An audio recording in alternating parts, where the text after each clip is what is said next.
సోదరులు సహచార మంత్రివర్గ సభ్యులు పెద్దలు ఉత్తమ్ కుమార్ రెడ్డి గారి నేతృత్వంలో అసిస్టెంట్ ఇంజనీర్లు జూనియర్ టెక్నికల్ ఆఫీసర్ల నియామకాల కార్యక్రమానికి వారి అధ్యక్షత వహించి జలసౌధలో ఒక మంచి కార్యక్రమాన్ని ఏర్పాటు చేసేసి తెలంగాణ రాష్ట్ర అభివృద్ధిలో భాగస్వాములు కాబోతున్న మిమ్మల్ని అందరినీ ప్రత్యక్షంగా కలుసుకునే అవకాశం కల్పించి నాతో పాటు హైదరాబాద్ ఇన్ఛార్జ్ మంత్రివర్యులు పొన్నం ప్రభాకర్ గారిని, ప్లానింగ్ కమిషన్ వైస్ చైర్మన్ పెద్దలు చిన్నారెడ్డి గారిని, మాజీ శాసనసభ్యులు విప్పు జగ్గారెడ్డి గారిని, సాగునీటి పారుదల శాఖకు సంబంధించిన అధికారులు అందరినీ ఈరోజు రాష్ట్ర ప్రభుత్వంలో భాగస్వాములై తెలంగాణ రాష్ట్ర అభివృద్ధిలో, తెలంగాణ రాష్ట్ర పునర్నిర్మాణంలో భాగస్వాములు కాబోతున్న మీ అందరికీ మనస్ఫూర్తిగా అభినందనలు తెలియజేస్తున్నా. ఈరోజు మీరు చేరబోతున్న ఉద్యోగం ప్రభుత్వ ఉద్యోగం కాదు, ఇది ప్రజల యొక్క భావోద్వేగం. నీళ్లు నాగరికతను నేర్పుతాయి, నీళ్లు తెలంగాణ ఉద్యమాన్ని మనకు నేర్పినాయి. నీళ్లు ఎంత అవసరమో, నీళ్ల కోసం మనం ఎంత పరితపించినామో, ఏ నీళ్ల కోసం అయితే పోరాటం మొదలైందో ఆ నీళ్లే ఈరోజు మనకు తెలంగాణ రాష్ట్రాన్ని సాధించి పెట్టింది.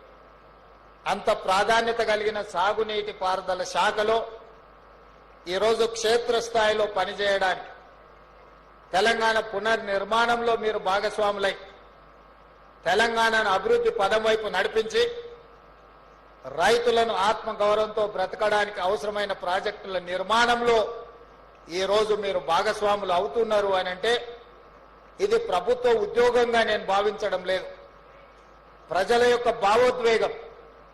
ఈ భావోద్వేగానికి మీరే ప్రతీకలు, మీరే ప్రతినిధులు అని చెప్పి తెలంగాణ రాష్ట్ర ముఖ్యమంత్రిగా నేను బలంగా విశ్వసిస్తున్నాను.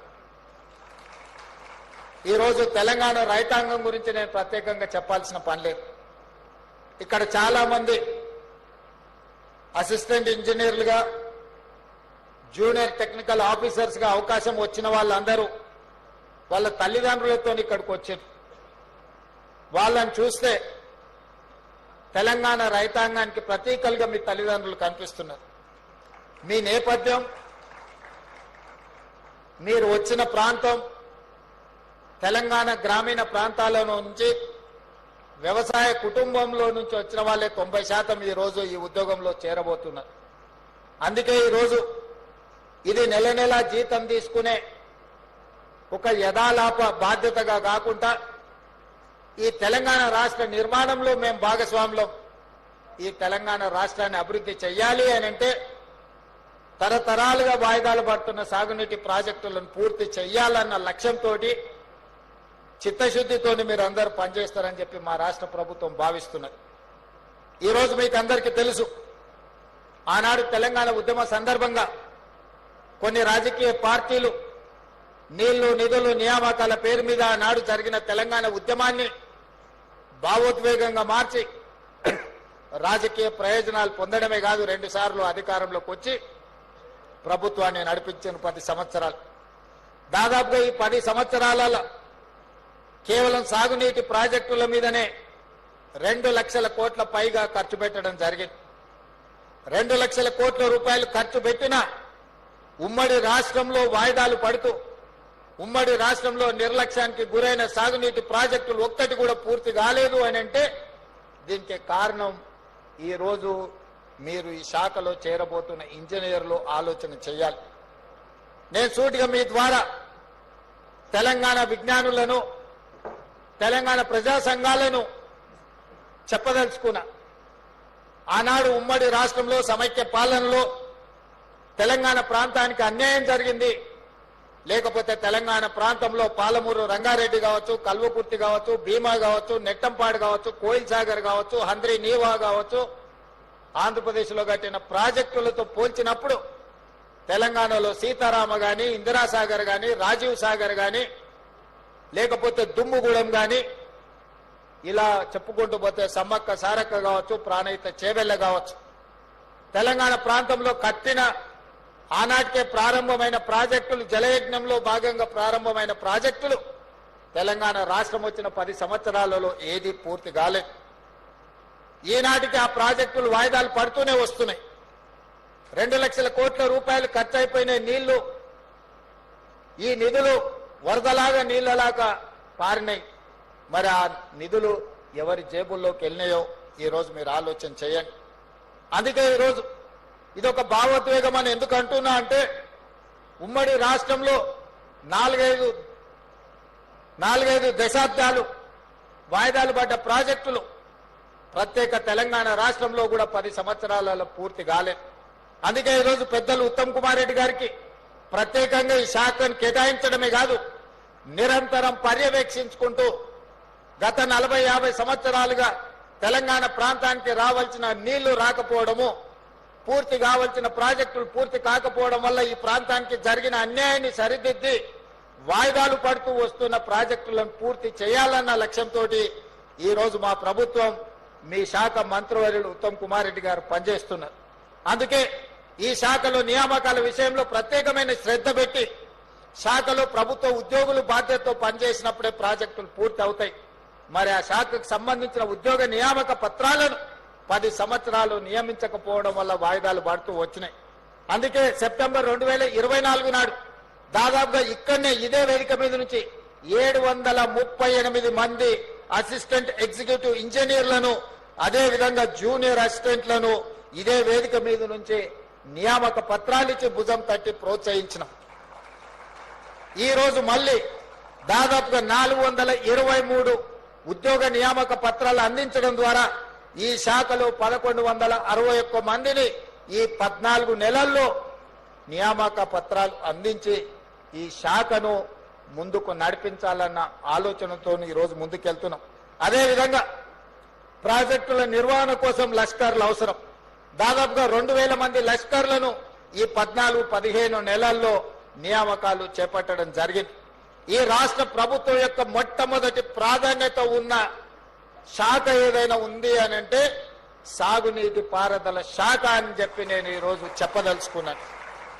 ఈరోజు ఇది నేను కాదు, మొట్టమొదటి ప్రధానమంత్రి పండిట్ జవహర్లాల్ నెహ్రూ గారు దేశ స్వతంత్రం వచ్చిన తర్వాత ఆ రోజు ఉన్న ఆర్థిక పరిస్థితుల్లో, ఆ రోజు దేశంలో నెలకొన్న పరిస్థితుల నేపథ్యంలో మొట్టమొదటి ప్రాధాన్యత కింద ఇరిగేషన్ అండ్ ఎడ్యుకేషన్ ని పండిట్ జవహర్లాల్ నెహ్రూ గారు బాధ్యతగా తీసుకున్నారు. ఈ దేశంలో ప్రజలు చదువుకుంటే ప్రపంచ దేశాలతో పోటీ పడతారు.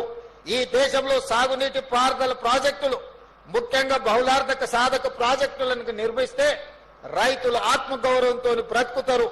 ఆనాడు కరువుతో ప్రజలు చచ్చిపోతుంటే కరువు నుంచి ప్రజల్ని కాపాడడానికి సాగునీటి ప్రాజెక్టులను ప్రాధాన్యత కింద తీసుకున్నారు. మొట్టమొదటి ప్రధానమంత్రి మొదటి ప్రాధాన్యత కింద తీసుకున్న ఇరిగేషన్ అండ్ ఎడ్యుకేషన్ ఈ రోజు ప్రపంచ దేశాల ముందు మనం ఆత్మగౌరవంతో నిలబడే విధంగా ఈ దేశం అభివృద్ధి చెందింది. ఈ రోజు ఆహార ఉత్పత్తిలో మిగులు దేశంగా మన దేశం నిలబడ్డది అని అంటే ఆనాడు బాక్రానంగల్ డ్యాం నుంచి మొదలు పెడితే నాగార్జున సాగర్, శ్రీశైలం, అదే విధంగా ఎస్ఆర్ఎస్పి ప్రాజెక్టుల వరకు మొట్టమొదటి ప్రధానమంత్రి పండిట్ జవహర్లాల్ నెహ్రూ గారు వేసిన పునాదులే ఈ రోజు తెలంగాణ రాష్ట్రంలో సాగునీటి ప్రాజెక్టులు. చాలా సందర్భాలలో మాట్లాడుతున్నారు, మేము 1 కోటి ఎకరాలకు నీళ్లు ఇద్దామనుకున్నాము, 1 కోటి ఎకరాలకు నీళ్లు ఇచ్చినామని. ఆనాడు కాంగ్రెస్ పార్టీ పండిట్ జవహర్లాల్ నెహ్రూ గారు మొదలుపెట్టిన నాగార్జున సాగర్, శ్రీశైలం, శ్రీరామ్ సాగర్ చూడండి, ఈనాడు కట్టిన కాళేశ్వరం చూడండి, ఎంత నిధులతో ప్రాజెక్టులు కట్టినాం. ఇవే కాదు, అంతకంటే వెనక్కి వెళ్తే నిజాం సర్కారు కట్టిన 1908లో ఈ నగరానికి వరదలు వచ్చి వేలాది మంది చచ్చిపోయినప్పుడు మోక్షగుండం విశ్వేశ్వరయ్య గారు డిజైన్ చేసిన ఉస్మాన్ సాగర్, హిమాయత్ సాగర్, మూసీ నది డిజైన్లను చూడండి, నిర్మాణాలను చూడండి, 100 సంవత్సరాలైనా చెక్కు చెదరక మానవ నిర్మితమైన అద్భుతమైన కళాఖండాలుగా ఈ రోజు ఆ ప్రాజెక్టులు ఉన్నాయి. సాంకేతిక పరిజ్ఞానం లేనప్పుడు నాగార్జున సాగర్ కట్టిండ్రు. సాంకేతిక పరిజ్ఞానం అభివృద్ధి చెందుతున్న సందర్భంలో శ్రీశైలం ప్రాజెక్టు కట్టిండ్రు, శ్రీరామ్ సాగర్ కట్టిండ్రు. ఆనాడు కట్టిన ప్రాజెక్టులు ఎన్నోసార్లు వరదలు వచ్చినాయి, ఉపద్రవాలు వచ్చినాయి. కానీ ఆ ప్రాజెక్టులు ఈ రోజు నిటారుగా నిలబడి మన ప్రాంత ప్రతిష్టకు ప్రతీకలుగా నిలబడ్డాయి. ఉమ్మడి రాష్ట్రంలో 22 లక్షల ఎకరాలకు నీళ్లు ఇచ్చిన నాగార్జున సాగర్ కావచ్చు, ఈ రోజు పవర్ ప్రాజెక్టులు కానీ సాగునీటి ప్రాజెక్టులు అందిస్తున్న శ్రీశైలం 2009లో అత్యధికంగా వరదలు వచ్చినప్పుడు కొట్టుకుపోతాయేమని చెప్పి ప్రజలు కృష్ణానది పరివాహక ప్రాంతంలో ప్రజలు ప్రాణాలను గుప్పిట్లో పట్టుకొని ఉన్నా కూడా చెక్కు చెదరకుండా నిలబడ్డ ప్రాజెక్టులు శ్రీరామ్ సాగర్ కానీ, లేకపోతే నాగార్జున సాగర్ కానీ, లేకపోతే శ్రీశైలం ప్రాజెక్టు. ఏ వరదలు లేవు, ఏ ఉపద్రవం లేదు, ఏ భూకంపాలు లేవు. 3 ఏళ్లలోనే కట్టడం కూలడం జరిగిపోయింది కాళేశ్వరం. ఈ 3 ప్రాజెక్టుల మీద 10,000 కోట్ల రూపాయలు కూడా మేము ఖర్చు పెట్టలేదు కాంగ్రెస్ పార్టీ. కానీ ఒక్క కాళేశ్వరాన్ని నేను చెప్పడం లేదు, కాగ్ ఇచ్చిన అంచనాలు 1,47,000 కోట్ల రూపాయలు. నేను ముఖ్యమంత్రిగా పదవి చేపట్టిన తర్వాత లెక్కలేస్తే 1,02,000 కోట్ల రూపాయలు కాళేశ్వరం ప్రాజెక్టులో కాంట్రాక్టర్లకు బిల్లులు చెల్లించను. ఇంకా ఒక్క కాళేశ్వరంలోనే ఒక 10,000-15,000 కోట్ల రూపాయలు కాంట్రాక్టర్లకు బకాయిలు ఉన్నాయి. మరి 1,00,000 కోట్ల రూపాయలు పెట్టిన కాళేశ్వరం కింద ఇవాళ మీరు ఇంజనీర్లు మీ ఆఫీసులో జాయిన్ అయిన తర్వాత మీరు ఒకసారి రికార్డులను తిరిగేయండి. 50,000 ఎకరాలకు కూడా నీళ్లు ఇవ్వలేకపోయినరు. నికర జలాలతోని గాని స్థిరమైన ఆయకట్టు 50,000 ఎకరాలకు కూడా కాళేశ్వరం నుంచి నీళ్లు ఇవ్వలేకపోయినరు. 50,000 ఎకరాలకు నీళ్లు ఇవ్వని కాళేశ్వరానికి 1,02,000 కోట్ల రూపాయలు ఇప్పటికే కాంట్రాక్టర్లకు బిల్లులు చెల్లించినాం. కట్టిన 3 ఏళ్ల లోపలనే కుప్పగూలిన ప్రాజెక్టు ఈ భూ ప్రపంచం మీదనే. సొమాలియా లాంటి వెనుకబడిన దేశాల నుంచి మొదలు పెడితే అభివృద్ధి చెందిన అమెరికా వరకు ఈ భూ ప్రపంచం మీదనే కట్టిన ప్రాజెక్టు 3 ఏళ్ల కుప్పగూలిన ప్రాజెక్టు చూపించాలి ప్రపంచ చిత్రపటం మీద అంటే అది కేవలం కాళేశ్వరం, మేడిగడ్డ, అన్నారం, సుందిల్ల ప్రాజెక్టులు అని చెప్పక తప్పదు. అయినా గొప్పలు మాట్లాడుతుంటారు కాళేశ్వరం అని. అందుకే ఈ రోజు ఇంజనీర్లు నేను మీకు సూచన చేస్తున్నా, మీరు ఆదర్శంగా తీసుకోవాల్సిన ప్రాజెక్టులు నాగార్జున సాగర్, శ్రీశైలం, ఉస్మాన్ సాగర్, హిమాయత్ సాగర్ అయితే ఎలా కట్టకూడదో, ఎలా కడితే ప్రజలకు నష్టం జరుగుతుందో చూడాల్సింది కాళేశ్వరం. తప్పకుండా మీరు ఉద్యోగంలో చేరిన తర్వాత శ్రీశైలం, నాగార్జున సాగర్ సందర్శించాలి. మోక్షగుండం విశ్వేశ్వరయ్య కట్టిన హిమాయత్ సాగర్, ఉస్మాన్ సాగర్ ని సందర్శించాలి. అదే విధంగా ఈ రోజు మీరు కాళేశ్వరాన్ని కూడా సందర్శించి ఎందుకు ఇంత లోప భూయిష్టమైన ప్రాజెక్టులు నిర్మాణం జరిగినరు. ఎక్కడైనా చిన్న ఇల్లు పూరు గుడిసె కట్టుకున్నా కూడా పునాది తవ్వి కనీసం ఆ భూమి ఎట్లుంది, చదును ఉందా, లూజ్ ఉందా, లేకపోతే హార్డ్ రాక్ ఉందా, సాఫ్ట్ రాక్ ఉందా, ఎట్లుందో మనం ఒక అంచనాకు వస్తాం. కానీ 1,000 కోట్ల రూపాయలు పెట్టి నిర్మిస్తున్న మేడిగడ్డ, అన్నారం, సుందిల్ల ప్రాజెక్టులు కట్టిన దగ్గర కనీసం సాయిల్ టెస్ట్ కూడా చేయలేదు. పెద్దసారి హెలికాప్టర్లో పోకుంటూ కిందికి చూసి ఇంజనీర్ గారికి చూపించారు, ఇక్కడొక బ్రిడ్జ్ కట్టి, ఇక్కడొకటి కట్టి, ఇక్కడొకటి కట్టాలి. వారు పేపర్ మీద రాసుకున్నారు, కిందికి వచ్చారు, కాంట్రాక్టర్కి ఇచ్చారు, ఆయన కట్టిండ్రు. ఇంత అధ్వానంగా గాల్లో నుంచి ప్రాజెక్టులను చూపించి 80,000 పుస్తకాలు చదివినా నేనే ఇంజనీర్ను, నేనే డాక్టర్ను, నేనే లాయర్ను, నేనే అని ఈరోజు నేనే దొంగనని ఆయనే చెప్పుకునే పరిస్థితులు ఈరోజు రాష్ట్రంలో దాపురించినాయి. అందుకే ఇంజనీర్ల పనే చేయండి. పొలిటికల్ ఎగ్జిక్యూటివ్స్గా మీరు ఇచ్చే సాంకేతిక పరమైన సమాచారాన్ని ప్రాతిపదికన ప్రాజెక్టులు కట్టాలా లేదా పాలసీ డెసిషన్ మాత్రమే పొలిటికల్ ఎగ్జిక్యూటివ్స్ చేయాలి. ఇంజనీర్లు చేయాల్సిన పని ప్రజాప్రతినిధులు, మంత్రులు, ముఖ్యమంత్రులు చెయ్యకూడదు. అట్లా చేస్తే ఏమవుతుందో కాళేశ్వరం ఒక ఉదాహరణ. ఇంజనీర్ల గౌరవం ఇంజనీర్లకు ఉండాలి. మీరు కష్టపడి చదువుకున్న అసిస్టెంట్ ఎగ్జిక్యూటివ్ ఇంజనీర్గా మీ ఉద్యోగ బాధ్యతలు మొదలు పెడితే చీఫ్ ఇంజనీర్ కావాలి, లేకపోతే ఇంజనీరింగ్ చీఫ్ కావాలంటే 30 ఏళ్ళు శాఖలో కష్టపడి మెట్టు ఎక్కుకుంటూ వస్తే ఇంజనీరింగ్ చీఫ్ అనే ఉద్యోగం వస్తుంది. కాలం కలిసి వస్తే ఎమ్మెల్యే కావచ్చు, మంత్రి కావచ్చు, ముఖ్యమంత్రి కావచ్చు, 3 ఏళ్లలోనే 2 ఏళ్లలోనే. ఇంజనీరింగ్ చీఫ్ 30 ఏళ్ళు అయితే కానీ కాలేరు. 30 ఏళ్ళోడి అనుభవం, గాలి కొట్టుకొచ్చిన అవకాశంతో గాలి మోటార్లు తిరుక్కుంటూ ఇక్కడ బ్రిడ్జులు కట్టండి, ఇక్కడ బారేజులు కట్టండి, ఇక్కడ రిజర్వాయర్లు కట్టండి అని చెప్తే ఎట్లా జరుగుద్దో ఏం జరుగుద్దో కండ్ల ముందల కాళేశ్వరం ఉంది. అందుకే ఎవరైనా అధికారులు, నేను స్పష్టంగా చెప్తున్నా, రాజకీయ నాయకులకు ఉన్న పరిమితమైన జ్ఞానంతో మీకు ఏదైనా చెబితే చేస్తే తర్వాత ఊచలు లెక్క పెట్టాల్సింది మీరే. ఎందుకంటే ఈరోజు వచ్చిన విచారణలు నిన్నమన్న విజిలెన్స్ అండ్ ఎన్ఫోర్స్మెంట్ కానీ నేషనల్ డ్యామ్ సేఫ్టీ అథారిటీ ఇచ్చిన నివేదికలు కానీ ఇవన్నీ చూస్తే మొత్తం అధికారుల పేర్ల మీద రాసి పెట్టారు. ఇచ్చిన ఆదేశాలు ప్రజాప్రతినిధులకు సంబంధించినవి, అమలు చేసింది అధికారులు. ఇవాళ విజిలెన్స్ అండ్ ఎన్ఫోర్స్మెంట్ కానీ ఎన్డీఎస్ఏ నివేదికలలో మొత్తం అధికారులను ఉరిదీయమని ఈరోజు వాళ్ళు నివేదికలు ఇచ్చింది. అంటే ఈరోజు ఏది పడితే అది కళ్ళు మూసుకొని చేస్తే ఏం జరుగుద్దో కాళేశ్వరం ఒక ఉదాహరణ. అందుకే శాఖలో మొదటి రోజు చేరబోతున్న మీకు రేపు భవిష్యత్తులో ఈ రాష్ట్రానికే బాధ్యత వహించే చీఫ్ ఇంజనీర్లుగా మీరు ఎదిగే అవకాశం ఉంది. మీరు కట్టే ప్రాజెక్టులు భవిష్యత్ తరాలకు మీరు అందించవలసిన బాధ్యత మీ మీద ఉన్నది. అందుకే మీరు కూడా సరైన విధంగా అంచనాలు వేసుకొని స్ట్రక్చరల్ ఇంజనీర్ ఏం పని చేయాలి, సిడిఓ సెంట్రల్ డిజైన్ ఆర్గనైజేషన్ నుండి ఇంజనీర్లు ఏం పని చేయాలి, ప్రాజెక్టులు సూపర్వైజ్ చేసే వాళ్ళు ఏం చేయాలా, ఎవరు ఏం పని చేయాలనో వాళ్ళు అదే పని చేయాలి. వెనకటికి సామెత ఉంది కదా, గాడిద చేయాల్సిన పని గాడిద చేయాలా, గుర్రం చేయాల్సిన పని గుర్రం చేయాలా అని. సో అందుకే ఎవరు చేయాల్సిన పని వాళ్ళు చేయాలనేదే నా సూచన. ఈరోజు తెలంగాణ రాష్ట్రానికి జరిగిన అన్యాయం గత పాలకుల నిర్ణయాల వల్ల, లోపభూయిష్టమైన ప్రాజెక్టుల నిర్మాణం వల్ల ఈరోజు ఏ ప్రాజెక్టు ఉంటుందో ఎప్పుడు కూలుతుందో తెలియదు. ఈ మధ్యలో సీతారామ సాగర్ కూడా కట్టిన పిల్లర్స్ కానీ అన్ని కూలిపోయినట్టుగా అనిపిస్తున్నాయి. అసలు ఏ ప్రాజెక్టును ముట్టుకోవాలనో ఎవరితో మాట్లాడాలనో గాల్లో పీక మేడలు కూలినట్టు కూలిపోతున్నాయి అని అంటే దీనికి కారణం వేదిక మీద ఉన్న అధికారులు కానీ ఇక్కడ కొత్తగా చేరబోతున్న మీరు కానీ ఆలోచన చేయండి. అందుకే ఉత్తమ్ కుమార్ రెడ్డి గారు ప్రతి ఒక్క ప్రాజెక్టును ప్రత్యక్షంగా వారే క్షేత్రస్థాయిలో పర్యటనకు వెళ్ళి ప్రతి ప్రాజెక్టును డీటెయిల్గా స్టడీ చేసి ఎక్స్పర్ట్స్ ఒపీనియన్ తీసుకొని ఈరోజు ముందుకు వెళ్తున్నాము. ఇవాళ అందుకే ఈ ప్రభుత్వం బాధ్యతతోని 75% పైబడిన ప్రాజెక్టులను తక్షణమే పూర్తి చేయాలని ఒక లక్ష్యం పెట్టుకొని ఈ ప్రాంతంలో ఉన్న ప్రాజెక్టులను, for example SLBC Srisailam left bank tunnel ఈ దేశంలోనే ఒక అద్భుతం. 44 కిలోమీటర్ల టన్నెల్ బోర్ మిషన్తోని ప్రపంచంలోనే లాంగెస్ట్ టన్నెల్ సాగునీటి ప్రాజెక్టులలో. అట్లాంటి అద్భుతమైన టన్నెల్ని కంబైన్డ్ స్టేట్లోనే దాదాపుగా 25-30 కిలోమీటర్లు కంప్లీట్ చేశారు.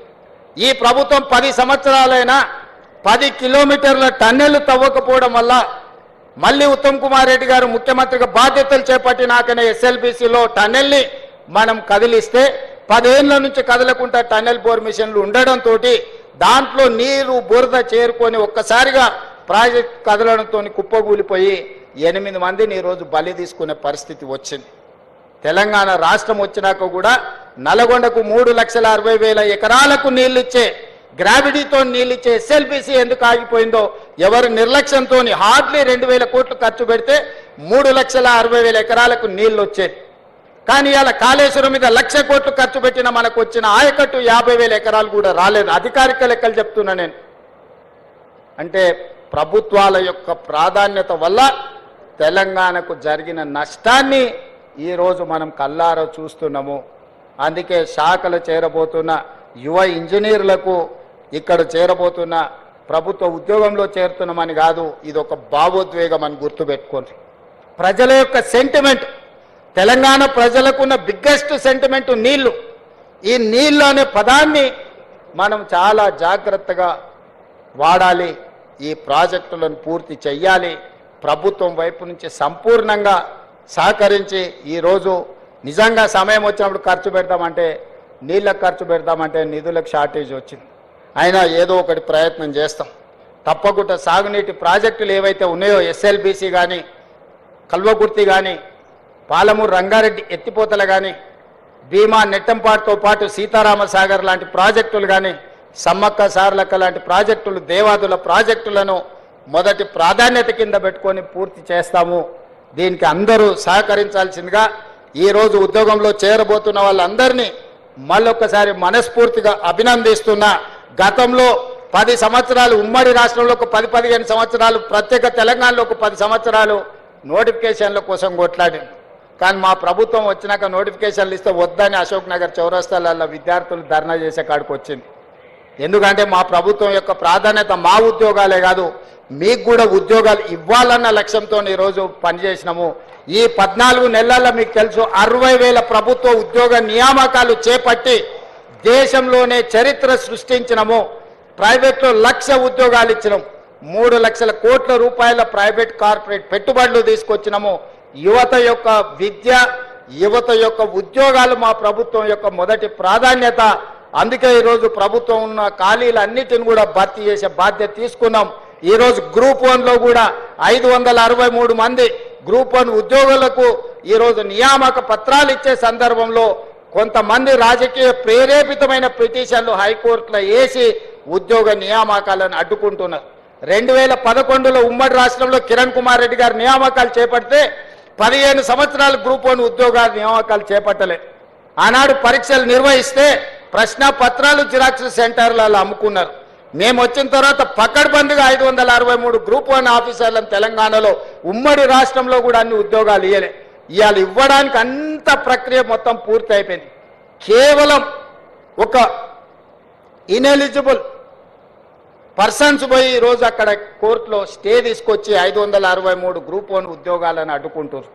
దీని వెనకాల రాజకీయ పార్టీలు, రాజకీయ నాయకులు ఎవరున్నారో మాకు తెలుసు. తొందరలోనే ఆ సమస్యను కూడా అధిగమించి తొందరలోనే గ్రూప్ 1 నియామకాలను, గ్రూప్ 2, గ్రూప్ 3, గ్రూప్ 4 అన్ని నియామకాలను పూర్తి చేస్తాము. ఈ ప్రభుత్వం మీద సంపూర్ణ విశ్వాసం పెట్టి ముందుకెళ్తున్న యువతకు మరొకసారి అభినందన తెలియజేస్తూ, ఈరోజు ఉద్యోగాలలో చేరబోతున్న వాళ్ళను మనస్ఫూర్తిగా అభినందిస్తూ, వాళ్ళ తల్లిదండ్రుల కళ్ళల్లో వాళ్ళ ఆనందం, వాళ్ళ పిల్లలు ప్రయోజకులైనరు, వాళ్ళ జీవితంలో మార్పు వస్తుంది అని ఏదైతే వాళ్ళ కళ్ళల్లో ఆనందం ఉందో అది మాకు సంతృప్తినిస్తుంది, సంతోషాన్ని ఇస్తుంది. మా బాధ్యత నెరవేర్చే క్రమంలో మీ ఉద్యోగ నియామక పత్రాలు మీకు ఇంటికి పంపించవచ్చు, కానీ మిమ్మల్ని ఇక్కడ పిలిచి మీ చేతిలో నియామక పత్రాలు పెట్టినప్పుడు మీ తల్లిదండ్రుల కళ్ళల్లో కనిపించే ఆనందాన్ని మేము చూడడం ద్వారా మాకు ఉద్యోగ సంతృప్తి ఉంటుంది. ఈరోజు బాధ్యత తీసుకున్నందుకు మేము మా బాధ్యత నెరవేరుస్తున్నామని ఒక సంతోషాన్ని